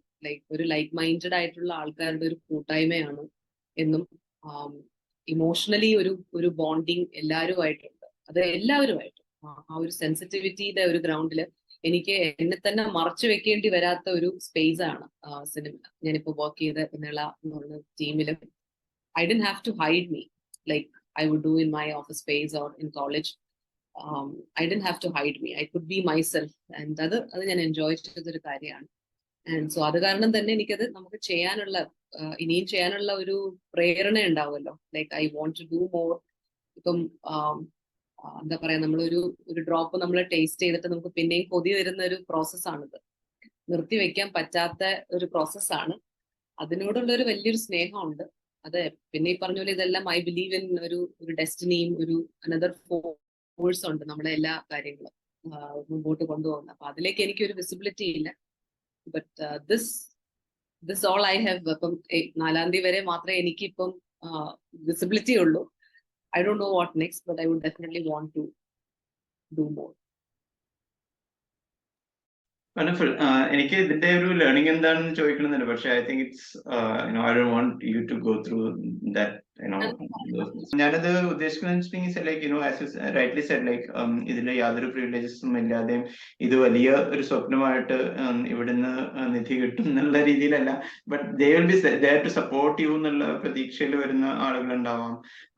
Like what all they should be prepared with എന്ന് വെച്ചാൽ അവർ സപ്പോർട്ട് തരില്ല എന്നുള്ള രീതിയിൽ പ്രിപ്പയർഡ് ആവാന്നല്ല, ഏതൊക്കെ സ്റ്റേജിൽ എങ്ങനെയൊക്കെ പ്രിപ്പയർഡ് ആയാലാണ് മുന്നോട്ട് പോവാന്നുള്ളതിന്റെ ആ ഒരു learning. And at the same time I should really congratulate you for completing this in spite of all these ups and downs. Of course, you have put in money, and a peace of mind maintain ചെയ്തുകൊണ്ട് you completed the film, because many situations are there where the project is not complete. And I am not talking about KSFDC, any project per se, like ഒരു private funder അല്ലെങ്കിൽ investor NRIs ഒക്കെ ആയിട്ടൊക്കെ പല രീതിയിലും പല സ്റ്റേജിലും inexperience കൊണ്ടോ പല കാരണങ്ങൾ കൊണ്ട് സ്റ്റോപ്പ് ആയി പോയിട്ടുള്ള പ്രോജക്ട്സ് ഉണ്ടല്ലോ. So compared to that, the project is complete, and happy for you that the film is being released now. But at the same time, if you could have a checklist of the learnings, so that anyone can go through. And അതാണല്ലോ ഇതിന്റെയൊക്കെ ഒരു take നമ്മളിപ്പോ സംസാരിച്ചതിന്റെയും, like this is what you were trying to say. Okay, if you are coming through this, ഇവിടെ അവിടെ കുഴിയുണ്ട് ഇവിടെ മുള്ളുണ്ട് എന്ന് പറയുന്ന രീതിയിലുള്ള ലേണിംഗ് എന്ന് പറയുമ്പോൾ ഈ സിനിമയുടെ പ്രോസസ്സിലൂടെ എനിക്ക് വലിയൊരു ലേണിംഗ് എക്സ്പീരിയൻസ് ആയിരുന്നു. ഇപ്പൊ ഞാൻ നേരത്തെ പറഞ്ഞ പോലെ ആക്ടേഴ്സിന്റെ ഒരു എക്സ്പീരിയൻസ് ഷെയർ ചെയ്യുന്നതും അവിടെ നടക്കുന്ന ഒരു മാജിക് ഉണ്ട്. അതിപ്പോ നമ്മള് ലൈറ്റ്സും ക്യാമറയും ആക്ടേഴ്സിനും അപ്പുറമായിട്ടൊരു ഫോഴ്സ് ഉണ്ട് എന്ന് തന്നെ ഞാൻ വിശ്വസിക്കുന്നുണ്ട്. അവിടെ ഒരു മാജിക് ഇസ് ഹാപ്പനിങ് ഓൾവേസ്. ആ മാജിക് എനിക്ക് നേരിട്ട് മനസ്സിലാക്കാൻ പറ്റിയത് അതൊരു വലിയൊരു ലേണിംഗ് ആണ്. പിന്നെ ഒരുപാട് നിമിത്തങ്ങൾ ഇതിനകത്ത് ഉള്ള ഒരു സ്പേസ് ആണ്. അത് അലൈൻ ചെയ്ത് വരിക എന്നുള്ളത് വലിയൊരു കാര്യമാണ്. അവിടെ ആ ഒരു മാജിക് എക്സ്പീരിയൻസ് ചെയ്യുക, that's a big take away for me. പിന്നെ റിഗാർഡിങ് ഈ ബാക്കി ഡയറക്ടേഴ്സും ഇതേപോലെ തന്നെയാണ്. അവരും ഈ പറഞ്ഞ പോലെ ഇത് തീയിലൂടെ നടന്നാണെങ്കിൽ അവർ കംപ്ലീറ്റ് ചെയ്തവർ തന്നെയാണ്. മിനി ചേച്ചിയുടെ ഒക്കെ പീക്ക് കോവിഡ് സമയത്തായിരുന്നു ഇതിന്റെ ഷൂട്ട് നടന്നത്. പക്ഷെ എന്നിട്ട് വളരെ ചെറിയ സമയം കൊണ്ടാണ് പുള്ളിക്കാരി അത് ഫിനിഷ് ചെയ്തത്. അതൊക്കെ ആ മീഡിയത്തിനോടുള്ള ഒരു സ്നേഹം കൊണ്ട് നമ്മൾ ചെയ്യുന്ന ഒരു കാര്യമാണ്. അതെല്ലാവരും, എനിക്ക് ശേഷം വരുന്ന ആൾക്കാരും ഒക്കെ അത് തന്നെയാണ്. ഡിഫിക്കൽട്ടീസ് ഉണ്ടാവും, പക്ഷെ ഇത് നമ്മൾ ആ തീയും കൊണ്ട് മുമ്പോട്ട് പോവാന്നുള്ള ഒരു ഊർജം നമ്മുടെ ആ ഒരു നീണ്ടൊരു സ്വപ്നത്തിൽ നിന്ന് വരുന്നതായിരിക്കാം. ഇവരുമായിട്ടുള്ള കാര്യം എന്ന് വെച്ചാൽ ഇത് we have to be very clear about അത്. റൈറ്റ് ഫ്രം ദ ബിഗിനിങ് അത് അങ്ങനെ ആയിരുന്നു. ലൈക്ക് നമുക്ക് വേണ്ട കാര്യങ്ങൾ നമ്മൾ മേടിച്ചെടുക്കാൻ, ഇല്ലെങ്കിൽ ഇപ്പൊ ഡിലേ ആയിക്കൊണ്ടിരിക്കുന്ന സമയത്ത് നമ്മൾ റിമൈൻഡ് ചെയ്യുക. ഇറ്റ്സ് വെരി ഡിഫിക്കൾട്ട്, പക്ഷെ അത് റിമൈൻഡ് ചെയ്തുകൊണ്ടേ ഇരിക്കുക. ആൻഡ് എനിക്ക് മനസ്സിലായത് ഈ സബ്മിസിവ്നെസ് നമുക്ക് ആക്ച്വലി നമ്മളെ ഇപ്പൊ സ്കൂളിൽ ഇപ്പം എന്റെ ജനറേഷനിലാണെങ്കിലും ഇപ്പോഴത്തെ ജനറേഷൻ അങ്ങനെ അല്ല. പക്ഷെ ഞാൻ എന്റെ ഒക്കെ സ്കൂളിംഗ് ടൈമിൽ നമുക്ക് obedience is one of the factors which നമ്മൾ ഈ ചെക്ക് ലിസ്റ്റിലുള്ളത്. ഒബീഡിയൻസ്, റെസ്പെക്ട് ഫോർ എൽഡേഴ്സ്, ഇതൊക്കെ വളരെ മിസ്റീഡ് ചെയ്യപ്പെടുന്ന ഒരു കാര്യമാണ്. നമ്മളെ കഴിവില്ലായ്മയായിട്ട് റീഡ് ചെയ്യുന്ന ഒരു കാര്യമാണ്. പക്ഷെ നമുക്ക് ജെനുവിൻലി ആ പേഴ്സണിനോട് റെസ്പെക്ട് ഉള്ളതുകൊണ്ടാണ് നമ്മൾ അങ്ങനെ അവരോട് തിരിച്ചു പറയാതെ വളരെ സ്നേഹത്തോടെ നിൽക്കുന്നത്. അപ്പം ഏതോ ഒരു ഇടത്ത് ഞാൻ വായിച്ചിട്ടുണ്ട്, ഏറ്റവും വലിയ ശാപം എന്ന് പറയുന്നത് ഈ അമിതമായ റെസ്പെക്റ്റും ഹയവും ആണെന്ന് ഞാൻ ഒരിടത്ത് വായിച്ചിട്ടുണ്ട്. അത് എനിക്ക് തോന്നുന്നു അത് കറക്റ്റ് ആണെന്ന് തോന്നുന്നു. കാരണം നമ്മള് ഞാൻ സംസാരിക്കുന്ന ഈ സമയത്ത് പോലും ഞാൻ ചെയർമാന്റെ വർക്കിനോട് എനിക്കൊരു ഡിസ്റെസ്പെക്റ്റും ഇല്ല. ഇല്ലെങ്കിൽ അതിന് ഞാൻ ആരാധിക്കുന്ന എത്രത്തോളം ആണോ അതിനൊരു അംശം പോലും കുറഞ്ഞിട്ടില്ല. അദ്ദേഹത്തിന്റെ സിനിമാറ്റോഗ്രഫി ഞാൻ ഇപ്പോഴും I M A fan of it. പുള്ളിയുടെ വർക്ക് ഞാൻ പലതും പിന്നീടും അതിന് മുന്നേയും, ഇപ്പൊ സാറിനെ കാണുന്നതിന് മുന്നേയും അതിന് ശേഷവും ഒക്കെ ചില ഫ്രെയിമുകൾ കാണുമ്പോൾ ഇതാരാണ് സിനിമാറ്റോഗ്രാഫർ എന്ന് ഞാൻ നോക്കുമ്പോൾ ഇദ്ദേഹത്തിന്റെ പേരാണ്. അതിനോട് എനിക്ക് പരിപൂർണമായിട്ടുള്ള ആദരവുണ്ട്. പക്ഷെ ആ ആദരവ് നിൽക്കുമ്പോഴും നമുക്ക് ഡിസഗ്രി ചെയ്യേണ്ട, റെസ്പെക്ട്ഫുള്ളി ഡിസഗ്രി ചെയ്യേണ്ട ചില ഗ്രൗണ്ടുകളുണ്ട്. അത് നമ്മൾ ചെയ്യണം എന്ന് തന്നെയാണ് വിചാരിക്കുന്നത്. Because artist is one thing, അവരിയ്ക്കുന്ന ഒരു അഡ്മിനിസ്ട്രേറ്റീവ് കപ്പാസിറ്റിയിൽ ദാറ്റ്സ് എ ഡിഫറെന്റ് തിങ്. അത് നമ്മൾ വോയിസ് തന്നെ ചെയ്യണം എന്നാണ് എനിക്ക് തോന്നുന്നത്. With utmost respect. ഇപ്പൊ അത് ഞാൻ പറഞ്ഞ പോലെ എന്റെ എഴുത്തില് എന്റെ ഗുരു എന്ന് പറയുന്നത് എന്റെ അച്ഛനാണ്. എന്റെ അച്ഛൻ അല്ലായിരുന്നു എന്റെ അച്ഛനെങ്കിൽ ഞാൻ ഒരു പക്ഷേ എഴുത്തും ഇതൊന്നും ചെയ്യത്തില്ലായിരുന്നു എന്നെ. അപ്പൊ അച്ഛനാണ് ഞാൻ ഓരോ വർക്ക് ചെയ്യുമ്പോഴും ഞാൻ മനസ്സുകൊണ്ട് എന്റെ അച്ഛനെ എല്ലാ പ്രാവശ്യവും വിളിച്ച് പറയാൻ ചിലപ്പോൾ പറ്റത്തില്ല, പക്ഷെ എന്നാലും ഞാൻ വിളിച്ച് പറയാൻ പറ്റുന്നതൊക്കെ ഞാൻ അച്ഛൻ തുടങ്ങുകയാണ്. അച്ഛന് വലിയ എക്സൈറ്റ്മെന്റ് എന്നുള്ള ഒരാളല്ല. അച്ഛൻ ഓക്കെ എന്ന് പറയുന്നതല്ലാതെ എന്റെ അടുത്ത് ഭയങ്കര നല്ലതാണ് അങ്ങനൊന്നും പറയത്തില്ല. വളരെ ലളിതമായിട്ടും മിനിമലായിട്ടും എന്റെ അടുത്ത് ഒരു അപ്രിസിയേഷൻ പറഞ്ഞിട്ടുള്ളൂ, അത് വളരെ വിരളമായിട്ട്. പക്ഷെ എന്നാലും എനിക്ക് ഞാനൊരു എഴുത്ത് അല്ലെങ്കിൽ ഇപ്പം ഓരോ മെറ്റീരിയൽസ് നമ്മൾ റിലീസ് ചെയ്യുന്നല്ലോ, അപ്പൊ എന്റെ ഉള്ളില് ഞാൻ അച്ഛനെ ഓർക്കാതെ ഞാനത് ചെയ്യാറില്ല. ഓരോ സ്റ്റെപ്പിലും എവറി സിംഗിൾ സ്റ്റെപ്പ് എനിക്ക് ഇനി ഉള്ള എന്തൊക്കെ ചെയ്യുന്നെങ്കിൽ ഞാനൊന്ന് ഓർക്കും. പക്ഷേ അച്ഛൻ വിശ്വസിക്കുന്ന ഒരു നിലപാട് ശരിയല്ല എന്നുണ്ടെങ്കിൽ ഞാനത് വോയിസ് ചെയ്യും. കാരണം അച്ഛൻ എന്നുള്ള ആ റെസ്പെക്ട് ഉണ്ട്. പക്ഷേ definitely if is doing something wrong അല്ലെങ്കിൽ എന്തെങ്കിലും ഒരു പൊളിറ്റിക്കലി ഇൻകറക്റ്റ് ആയിട്ടൊരു കാര്യം പറഞ്ഞാൽ ഞാൻ പറയും, പക്ഷെ അതങ്ങനെ ചെയ്യരുത്, അങ്ങനെ പറയരുത്, ഐ ഡിസഗ്രി എന്നുള്ളത് പറയും. ആൻഡ് അച്ഛൻ എനിക്ക് അതൊരു സ്പേസും തന്നിട്ടുണ്ട്. അങ്ങനെ ചിലപ്പോൾ ആ സമയത്ത് ചിലപ്പോൾ ഒരു ദേഷ്യപ്പെടുമായിരിക്കും, പക്ഷെ I know that within his mind is okay.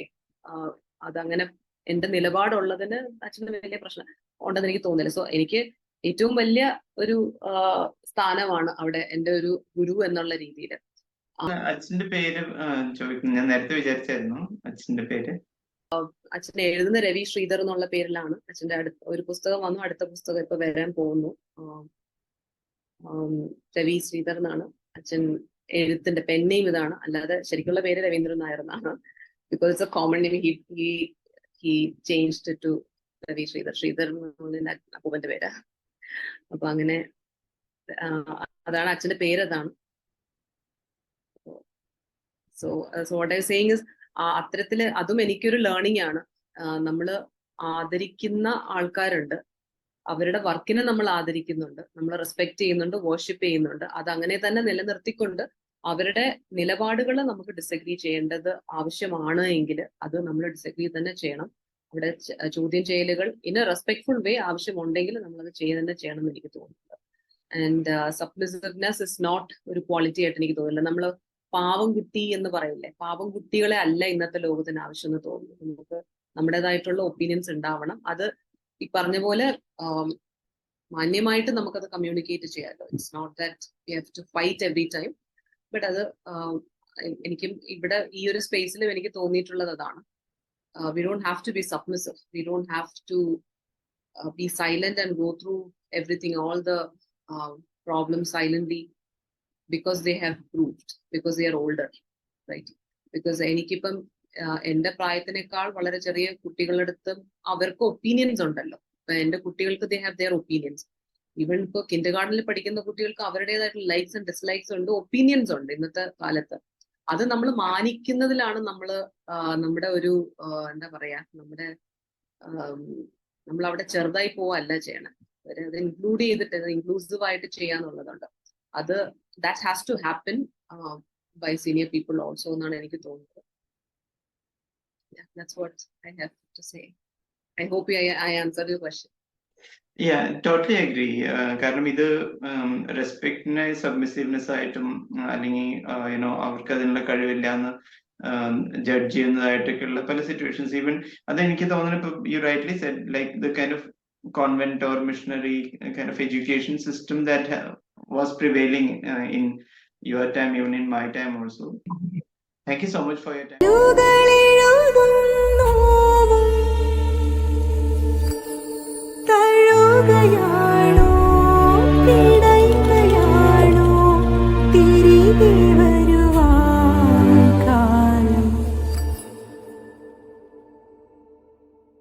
Do watch the movie also. Definitely.